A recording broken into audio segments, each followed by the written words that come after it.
Judges 20. Then all Israel from Dan to Beersheba and from the land of Gilead came together as one and assembled before the Lord in Mizpah.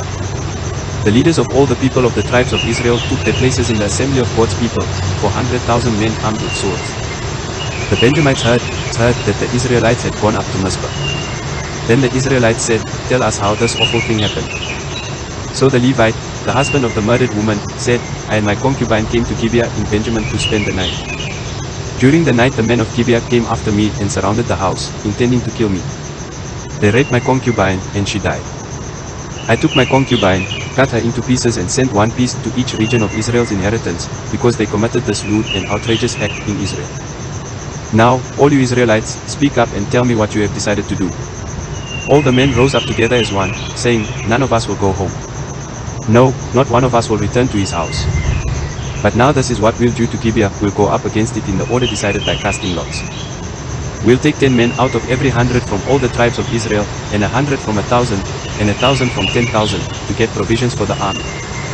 Then, when the army arrives at Gibeah in Benjamin, it can give them what they deserve for this outrageous act done in Israel." So all the Israelites got together and united as one against the city.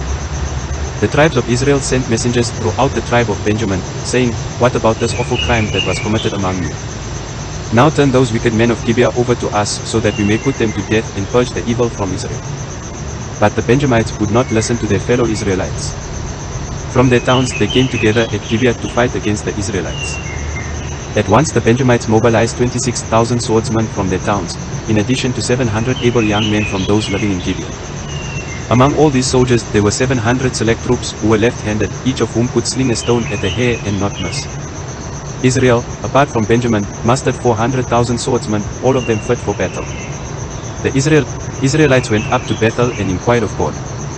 They said, "Who of us is to go up first to fight against the Benjamites?" The Lord replied, "Judah shall go first." The next morning the Israelites got up and pitched camp near Gibeah. The Israelites went out to fight the Benjamites and took up battle positions against them at Gibeah. The Benjamites came out of Gibeah and cut down 22,000 Israelites on the battlefield that day. But the Israelites encouraged one another and again took up their positions where they had stationed themselves the first day. The Israelites went up and wept before the Lord until evening, and they inquired of the Lord. They said, "Shall we go up again to fight against the Benjamites, our fellow Israelites?" The Lord answered, "Go up against them." Then the Israelites drew near to Benjamin the second day. This time, when the Benjamites came out from Gibeah to oppose them, they cut down another 18,000 Israelites, all of them armed with swords. Then all the Israelites, the whole army, went up to Bethel, and there they sat weeping before the Lord. They fasted that day until evening and presented burnt offerings and fellowship offerings to the Lord. And the Israelites inquired of the Lord.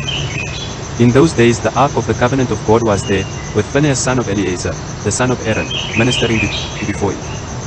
They asked, "Shall we go up again to fight against the Benjamites, our fellow Israelites, or not?"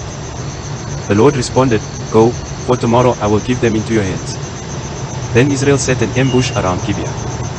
They went up against the Benjamites on the third day and took up positions against Gibeah as they had done before. The Benjamites came out to meet them and were drawn away from the city. They began to inflict casualties on the Israelites as before, so that about 30 men fell in the open field and on the roads, the one leading to Bethel and the other to Gibeah. While the Benjamites were saying, "We are defeating them as before," the Israelites were saying, "Let's retreat and throw them away from the city to the roads."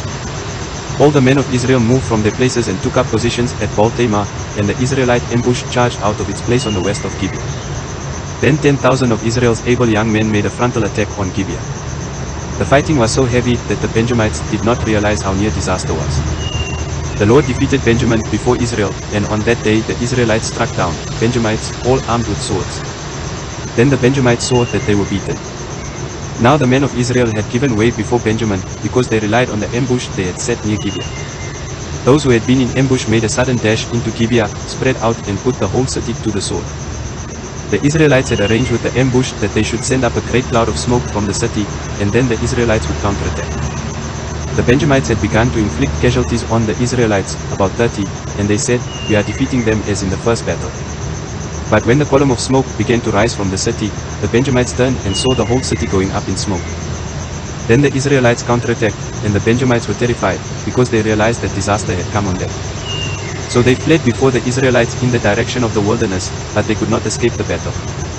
And the Israelites who came out of the towns cut them down there. They surrounded the Benjamites, chased them and easily overran them in the vicinity of Gibeah on the east. 18,000 Benjamites fell, all of them valiant fighters. As they turned and fled toward the wilderness to the rock of Rimmon, the Israelites cut down 5,000 men along the roads. They kept pressing after the Benjamites as far as Jedam and struck down 2,000 more. On that day 25,000 Benjamite swordsmen fell, all of them valiant fighters. But 600 of them turned and fled into the wilderness to the rock of Rimmon, where they stayed 4 months. The men of Israel went back to Benjamin and put all the towns to the sword, including the animals and everything else they found. All the towns they came across they set on fire.